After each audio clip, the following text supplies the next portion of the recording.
Beautiful day to you, sport fans, wherever you are. Good morning and welcome to today's edition of the program Talk Sport. Right here, Nigeria's capital city, Abuja. Global TV is the channel, and I will be bringing to you stories that are making headlines in the world of sport. My guest, Matthias, is in the studio, and we will be looking at all that has been happening in the world of sport. Let's take our first break there to let you know that the Super Eagles are in good shape, and the minister is saying that they will do everything possible to ensure victory. There were plenty of matches in the Europe 2024 qualifiers, and of course the windows for FIFA, the results are here with us. Let's take a break. When we come back, we'll tell you more about this, and of course Matthias will also be looking at what is happening at the global sport. This is Talk Sport on Global TV, right here in Nigeria's capital city, Abuja. Let's take a break. When we come back, we go straight to stories that are making headlines only in the world of sport. Please don't go away.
Beautiful moment to you, sport fans. Welcome to today's edition of the program Talk Sport, right here in Nigeria's capital city. Matthias has been following the games, talking about the Super Eagles' readiness for the African Cup of Nations.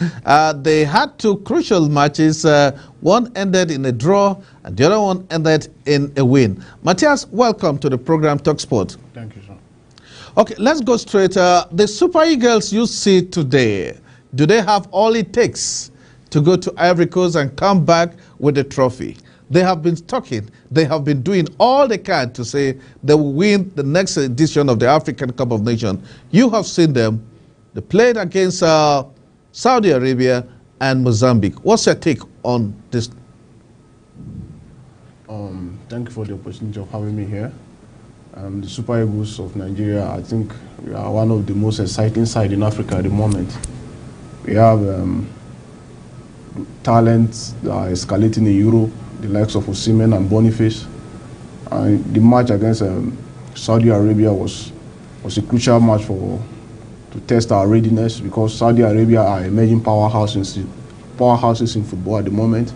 They had a huge investment in their league, and to go toe-to-toe with Saudi Arabia was... Many will say Nigeria should win the match, because according to FIFA ranking, we are ranked higher than them.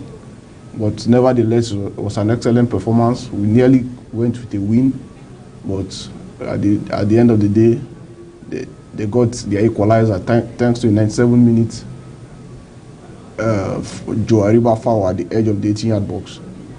It was an excellent performance. I was impressed with Kelechi Iheanacho. He came in the 64th minute with Moses Simon. I think the two, they revamped the attack in the game and turned the game around. It was a game which I expected Nigeria to win, but getting a draw against Saudi Arabia is not a bad result. So yeah, and against Mozambique, Mozambique game I was not really happy with the draw. I thought it was the game we could have blown them away, but the Mozambicans kept they showed their strength, and it was not really a bad outing. A 3-2 win, came from behind, we showed character. Tyrone Murphy, Onyeka, and Moses Simon. It was an excellent outing by the Super Eagles, and with the 2 matches we played so far and the one we have been playing, I think we are clear favorite to win the African Showdown in January in Ivory Coast. Okay, Matthias, let's look at the ranking. Before these 2 games, the Super Eagles of Nigeria is ahead of Saudi Arabia, ahead of Mozambique.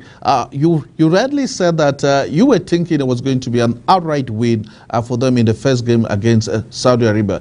This is a highly rated team in Africa, the Super Eagles, and playing a 2-all draw with Saudi Arabia and then struggling to beat Mozambique by 3-2. Which department you think could be improved on? I won't really take it that hard on them. It's a friendly. Obviously, you want to play it as a friendly. Your players, they are switched on, but there's already that spirit around friendlies. You can't really judge, but I think right now the Super Eagles are looking solid. The attack is very good. We are spoiled for choices in the attacking department. We have Victor Osimhen, we have Boniface, we have Tyrone Murphy, and if you come to the midfield, we have the likes of Ndidi, Kelechi Iheanacho can also play in the midfield and can also play in the attack. We have Onyeka, we have Aribo. If you come to the defense, you see young lads like Basi coming up. We see have experience of Ekong and Balogun there. But I think we have seen a balanced Super Eagles team and a bit of experience and young talent coming through. For me, our attack is our strongest point at the moment. The attack is good, really, really good. The midfield is okay with Ndidi and Iheanacho pulling the strings there. I think defensively and the goalkeeping a bit, we need to fix it, especially the goalkeeping. I'm seeing the goalkeeping it needs a little bit of revamping, because the game against Saudi Arabia, and the first goal we conceded was from a fumbled error from Francis Uzoho. I don't know. We need to get it right in the goalkeeping department. So for me, our problem now is how can we be more solid at the back. We need to be more solid at the back. So maybe defensively and the goalkeeping wise, we need a little bit of how will I put it, restructuring or improvement. A little bit of structuring improvement for the Super Eagles of Nigeria, a team that is going to the tournament with all hope to come back with the championship they won in 2013. They have a slogan, let's do it again, and that's exactly what we are doing here. Let's tell you that Nigerian Sport Minister Senator John Owan Eno says the federal government will give adequate attention to all sporting activities in the country. The minister said the best of equipment as well as all that will put Nigeria in shape will be made available courtesy of the Federal Minister of Sport. John Owan Eno stated this in Abuja, taking a look at happenings in as far as the All-Africa Games is concerned and the Olympic Games coming up next year. The minister said Nigeria will ensure that preparation is given adequate attention to ensure the best. Let's listen to distinguished Senator John Owan Eno, the one we call Uncle Joe. And from Jamaica, and I heard things like those that went there from Ghana had spent about 2 or more weeks in some other whether in France or so, and that athletes from Jamaica went to Budapest itself and spent about a month. Now you can't compare the performance of athletes that had this kind of exposure before a tournament to athletes that didn't have. So one of the things the ministry is going to do is going to try to achieve as much as possible is try to make sure that early enough we're able to secure venues and sporting facilities in country, out of the country, where our athletes, can actually get more acclimatized and get more exposed to the facilities that they're going to need to assist them. Somehow, fortunately, most of our athletes, most of these competitions as well, some number of them are fund-based, and therefore, I think that putting all of this, in totality, it should be able to get us, a good, preparation towards these games. It's quite early again, as soon as I, became Minister of Sports Development. One of the earliest things that greeted me was, in a couple of weeks, running up to the assignment of portfolios.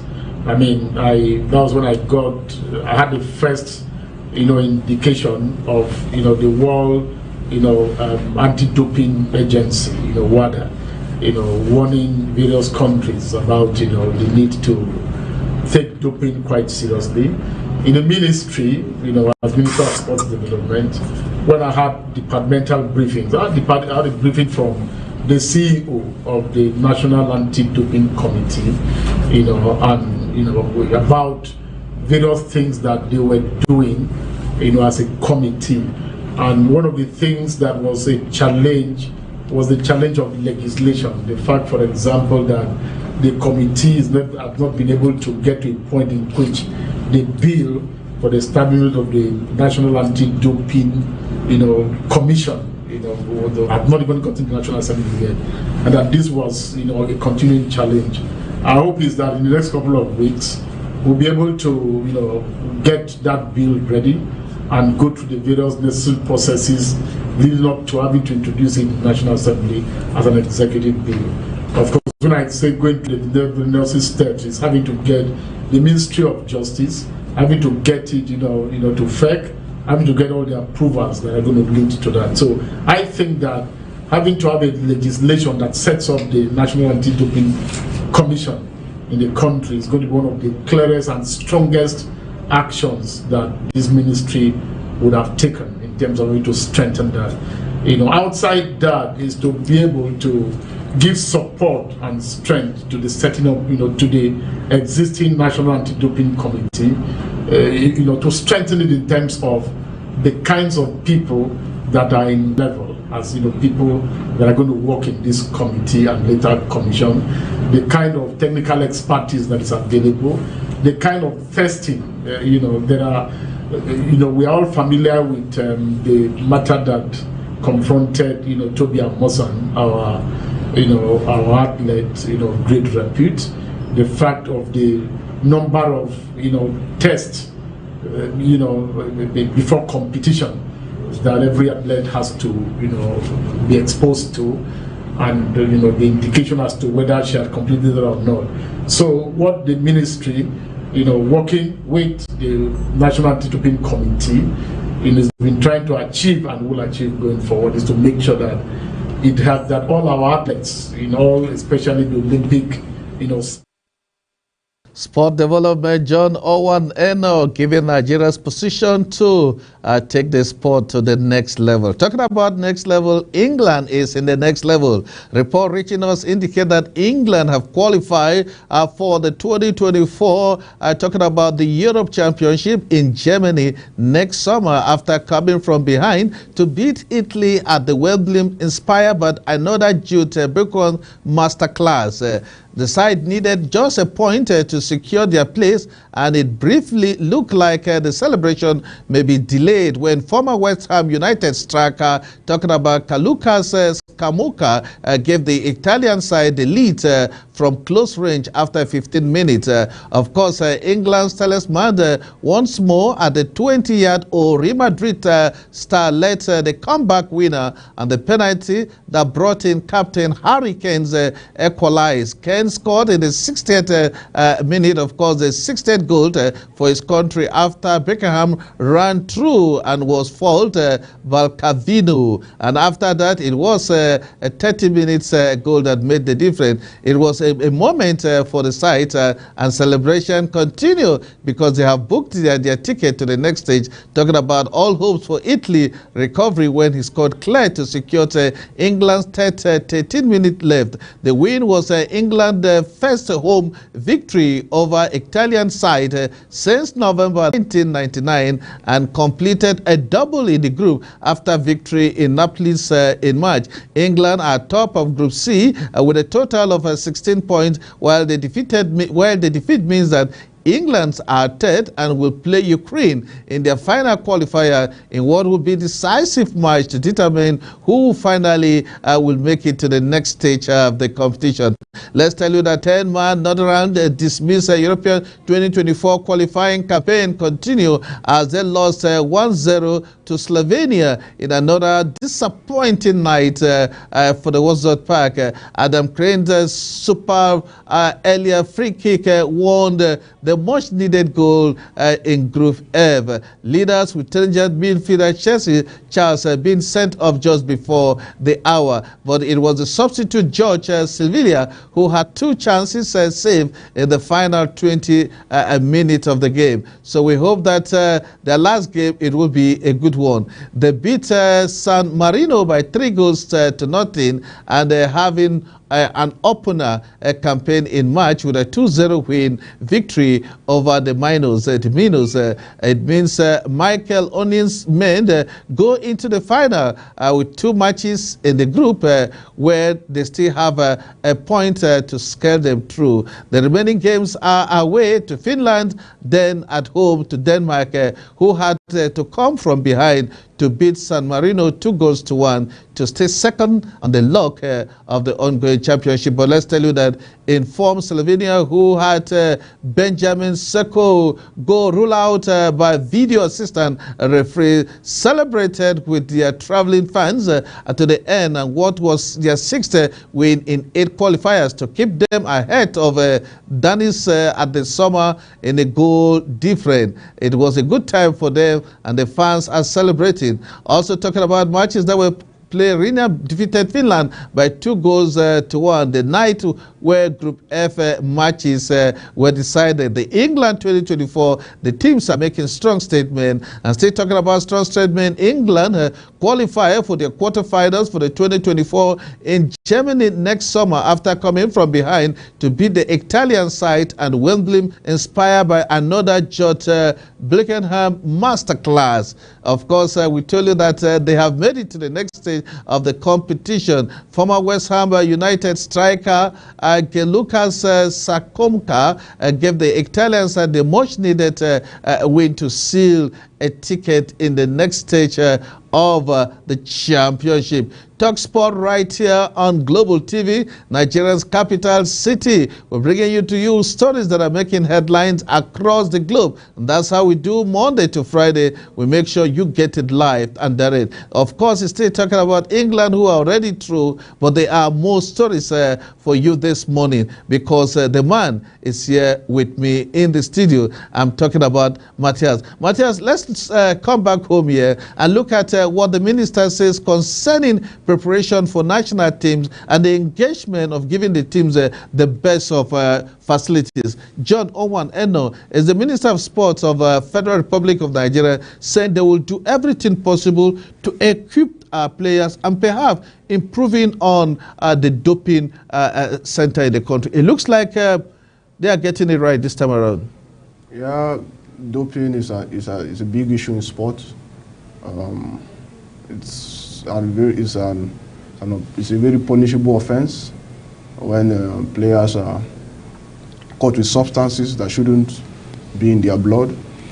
I think it's a welcome improvement from the minister. Sports in Nigeria need to be taken seriously. I think the sports sector, the equipment we have at the moment, the players, they need good training. They need good medical facilities, because when we talk about doping, sometimes the player, it might not be the intention to take substances that are banned, but because they are not having the right diet, or they are not being taken care of. They are not being taken care of. They find themselves in such situation. You see the situation with French midfielder Paul Pogba, who was taking some supplement that was prescribed to him by his doctor because he was recovering from injury, and it led to a huge scandal where he was caught for having ingested artificial testosterone. So all these things, we need to look into it and see that our athletes are not just in the best shape, but also we don't have any issues that disqualifies them at the highest stage. I think that would be very embarrassing to go to the worst stage and be disqualified. A good one for them, because sometimes even our local kola nut could not be accepted in the Western world. If you are in Africa for a traditional wedding or for any event, stay away from kola nut, because you could be tested, and if not so, you could say to have enhanced your ability. Let's tell you that 400 Sweden fans spent their night in hotel under police protection after 2 Swedish people were shot dead in Brussels in a game that was decided. Swedish Europe 2024 qualifier games against Belgium was abandoned at halftime for security reasons, and the captation of King Badu Stadium began at about 10:45 with less fans and staff leaving at 30 minutes into the game. The Swedish players have flown home and will return to their club. On Tuesday morning, police in Brussels shot the attack dead. Speaking at the news press conference, the Prime Minister Alexandra Dukuru called the killing a harrow act of terrorism. The Swedish Football Association SVWF said it received the news of the killing just before the match, but it stated it's planning because Belgium authority and the police consider the stadium 5 kilometers, 3 miles from the location of the shooting. The Steadfast police have confirmed that those who are found will be held responsible. 1-1 Sweden's captain and Manchester United defender Victor Ladova said security put them at ease. Sometimes when you have it, it takes you out of it. Let's hope that the fans will be allowed to enjoy a free game. It's Talk Sport right here on Global TV, coming away from Nigeria's capital city, Abuja. Matthias is my guest. Let's take a break. When we come back, there will be more only on Global TV. Please don't go away.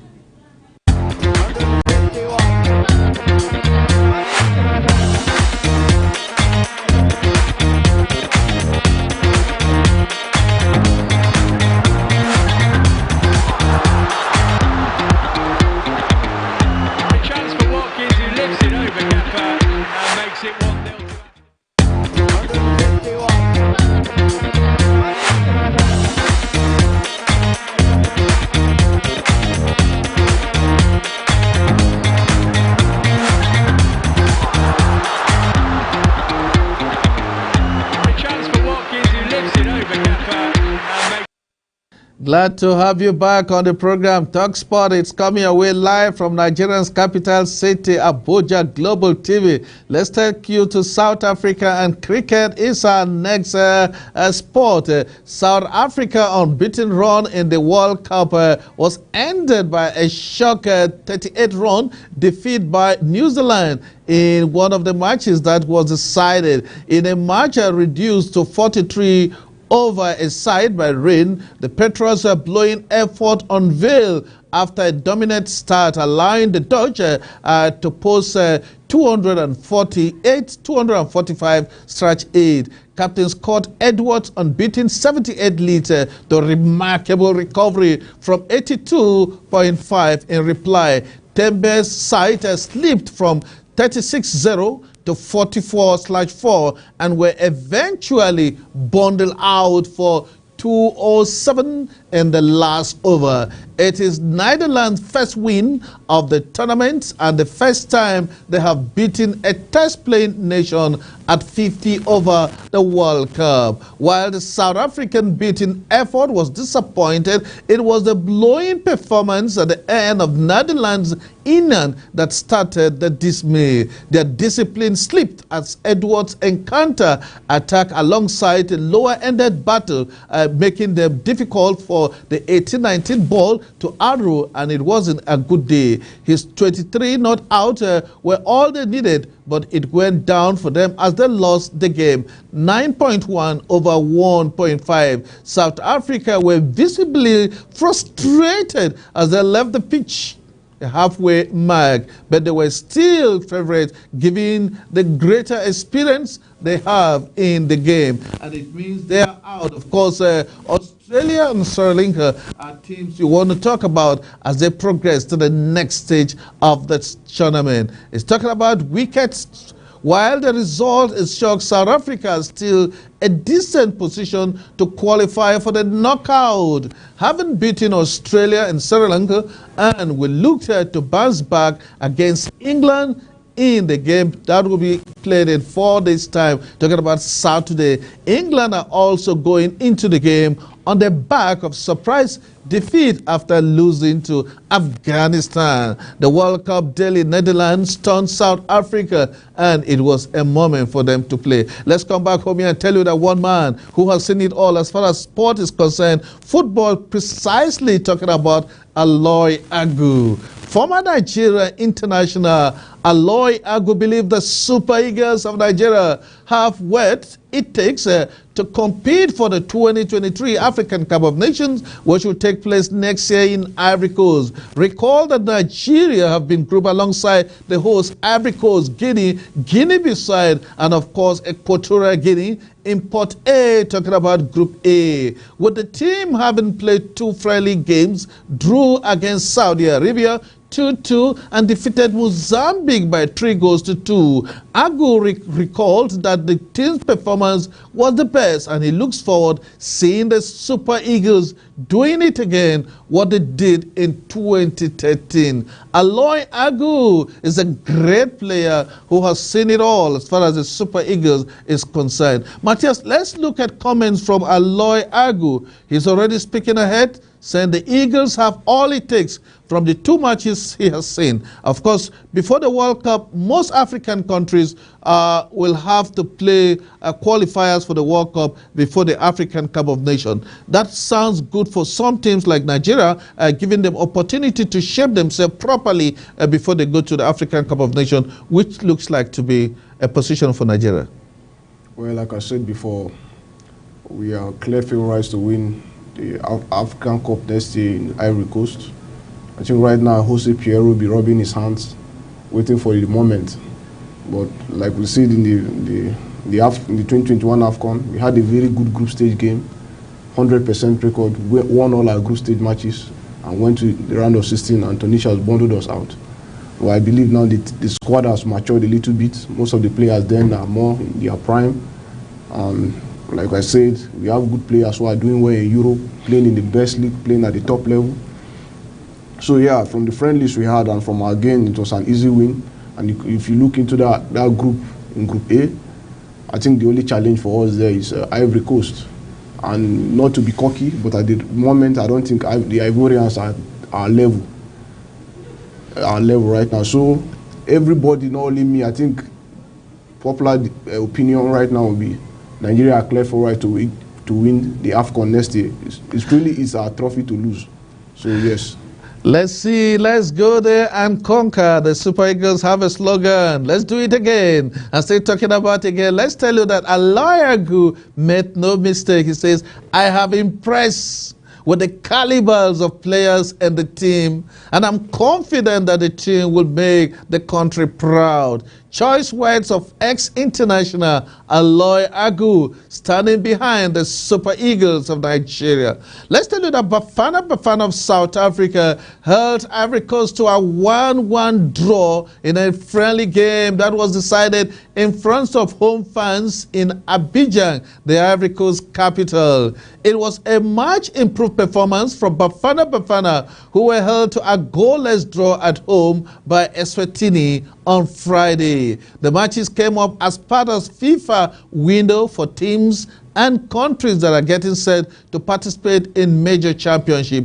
While the Ivory Coast had been held to a 1-1 draw by Morocco again, South Africa opened the scoring in the 9th minute, silently in the Abidjan Stadium. Tambes Kwang of Cote d'Ivoire equalized to bring the stadium back to life, and thanks to Sebastina Helver in the 66th minute held was all target for the Ivorian. The game finally ended in that manner. Morocco, both South Africa and Cote d'Ivoire will play in the group that will have the Super Eagles in the 2026 FIFA World Cup qualifiers, which begin this month, this year in Nigeria. Of course, talking about AFCON. There were plenty of African matches. The Eagles of Mali were also in action. Mali represented Africa and defeated Saudi Arabia by 3-1. It will be recalled that Nigeria played a 2-2 draw against them. Fellow West African side took on the advantage and defeated Saudi Arabia 3-1 in an international friendly game that was decided in Portimao, Portugal. And on Friday, Saudi Arabia netted a late goal to force Nigeria's Super Eagles to a 2-2 draw in one of the matches that was decided. Talking about the FIFA window, giving teams the best of preparation as they get set for the African Cup of Nations. Mali took the lead in the 14th minute through Moussou Dambia, while Touré made it 2-0 in the 42 minutes, giving this African side the much talk about win. There were plenty of action also. Let's tell you that Sierra Leone were also in action, but this morning's investigation is what is coming. Sierra Leone Football Association, XLFA, is investigating the outcome of 2 matches that produced an unbelievable goal of 187 goals. The 2 second-tier games saw Kenimbukwa Kahula and Rangers and Gulf FC of Kano heavily defeated their city rivals in the Premier League. Talking about the Sierra Leone Premier League qualifiers on Sunday.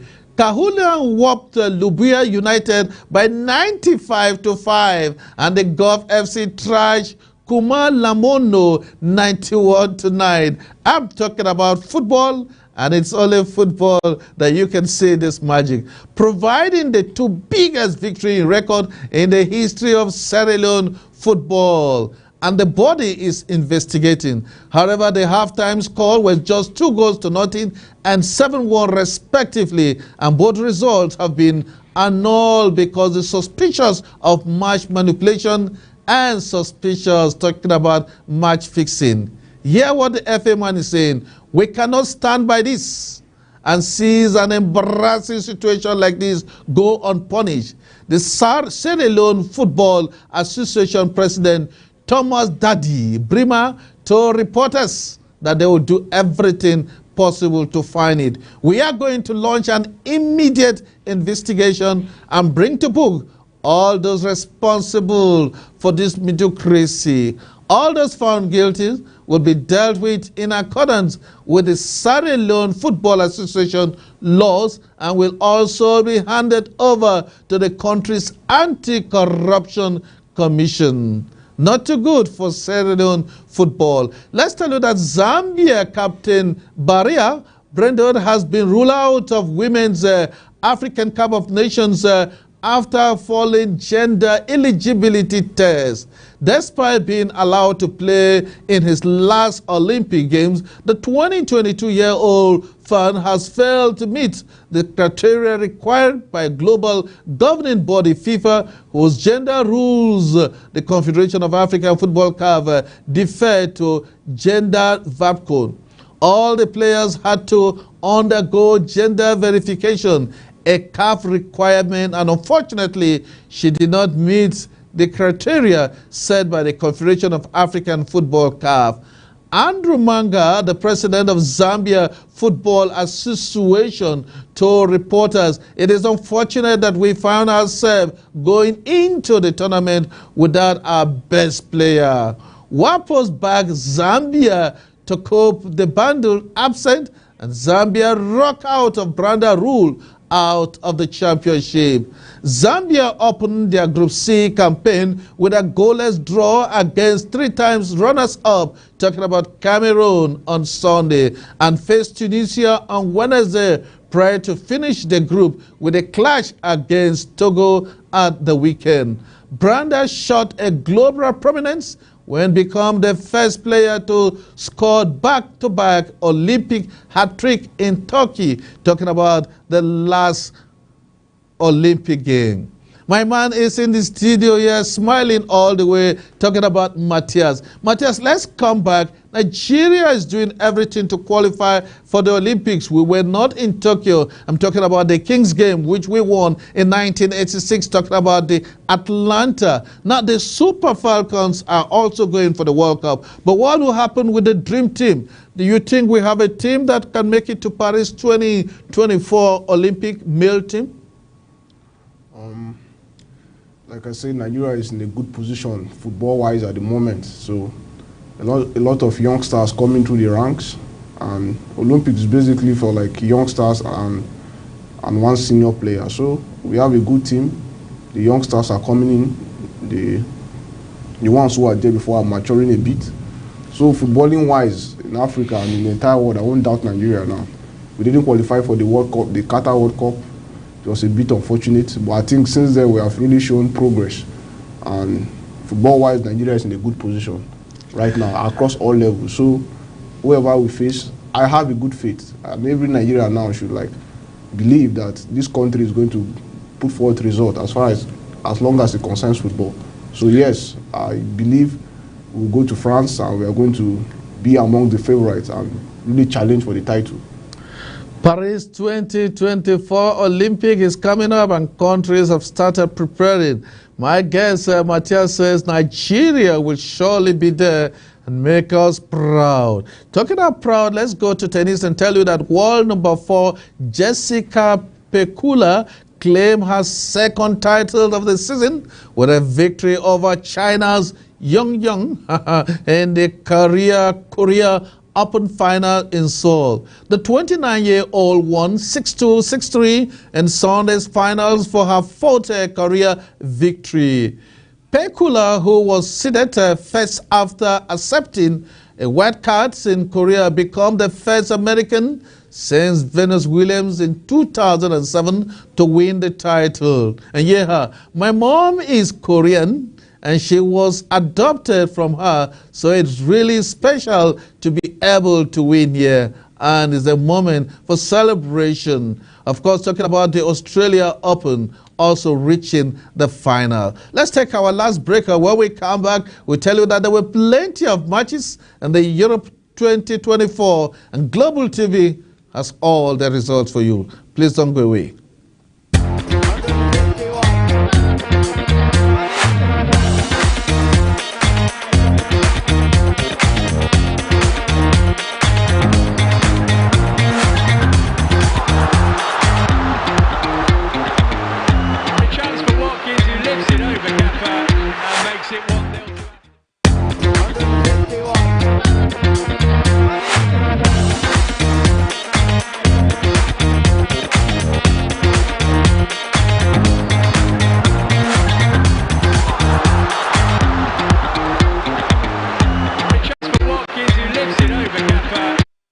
Glad to have you back on the program, TalkSport, right here, coming away from Nigeria's capital city, Abuja. Matthias, let's look at the El Clasico. It's the game between Real Madrid and Barcelona coming. You want to put your money? Which team you think will make history? Barcelona or Real Madrid? It's like the final of every football match. Yeah, the Clasico is always a crack of football. Everybody wants to watch it because it's common. It's Real Madrid and Barcelona. They are the biggest. They are the 2 biggest football brands in the world, and in Spanish football also. So right now, Barcelona are in a good place. They have good players. We see Joao Felix coming and make an immediate impact. We see Cancelo. We see Gavi. They have a really good team, and kudos to Xavi. He has done well since he came in last season. He won them the league last season, and they are still going strong. But Real Madrid, the Real Madrid side we are looking at a new Real Madrid to say, because the old stars we know, most of them are gone. Look, Benzema is gone, Modric, Cruz, they are not really at the center of things, but they brought in fantastic young players like Jude Bellingham, who is taking the world by storm. So you have Vinicius there. You have young players like Camavinga and Tchouameni also pulling the string. So it's going to be a crunch of a tie. And if I'm personally a Barcelona fan, but I see that match ending, I would say I'll go in favor of a draw. But for me, I would say the match will end in a draw because they look evenly matched at the moment. No team has really that advantage over the other. They have good players, good youngsters, a mix of experience and talent in the team. So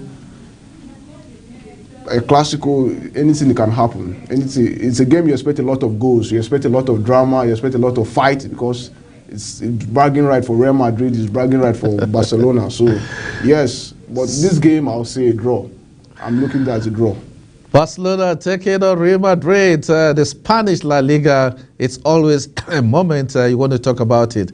Let me tell you this morning that Real Madrid Board of Directors member Jose Manuel Otoro has said that his club will sign Paris Saint-Germain prodigal Kevin Mbappe in 2024. The talented forward has developed into one of the very best players in the world since his debut in France club Monaco. Mbappe has been linked to Real Madrid several times already. In 2021, Mbappe was heavily linked with a move to Los Bascos, and of course that didn't work. He only decided to extend his contract as Paris Saint-Germain after government official weighed in and he was given a heavy increase in his wages. Still talking about sport, let's tell you that Ethiopia has released a 25-man woman squad for the 2024 Olympic qualifiers against Nigeria Super Falcons. The Ethiopian Football Federation unveiled the list of their official. The list consists of 3 goalkeepers, 8 defenders, 6 midfielders only to face Nigerian female team. The World of Ladies will host the first leg in Addis Ababa on October 25th. And the reverse fixtures will be played right here in Abuja, talking about the Moshood Abiola National Stadium. The Nigerian Football Federation has confirmed that the game will be decided in Abuja. The Super Falcons have failed to qualify for the last 3 editions in the Olympic, and hoping this is the moment for us to be there. Let's tell you the result of matches played over have reached our sport decks here. England lost to Slovakia 1-0, while San Marino were also at the defeat side because Denmark defeated them by 2-1. Finland at home fans were disappointed because Kazakhstan defeated them by 2-1. Malta will have to wait for their next game as Ukraine put aside their crisis with Russia and defeated Malta by 3-1. Serbia was also in form and they have a reason to celebrate. In the FIFA International Friendly, the German machine and Mexico played for a 2-2 draw, while United States of America had no pity for the Black Stars of Ghana. They defeated Ghana by 4-0 in some of the matches decided in the FIFA window. The LPL will be in up, but here are just few matches. Liverpool will be up against Everton, while Brentford take on Manchester United. Crystal Palace will travel to meet Newcastle. Some of the matches to be decided in the English Premier League. That's the size of today's edition of the program Talk Sport. But before we go, Matthias, your last word? So I'm seeing some really good games to look forward to this weekend. Liverpool vs Everton, the Merseyside derby. Yeah, it's going to be a cracker of a weekend. Man U, Brighton. Brighton are really in a good place right now. So yeah, it's to everyone watching, go enjoy yourself this weekend. Make sure you watch the Premier League. The Clasico is also coming up, so it's going to be a good weekend. It's going to be a moment you truly wouldn't want to forget. We talk about, at this point, we want to say, let's do it again. The choice words of the Super Eagles of Nigeria, let's do it again. We'll come back your way tomorrow for another interesting edition of the program. On behalf of everyone who has been part of today's edition of the program, my name is Agbo Clinton Ayuk saying, have a wonderful sporting day ahead of you.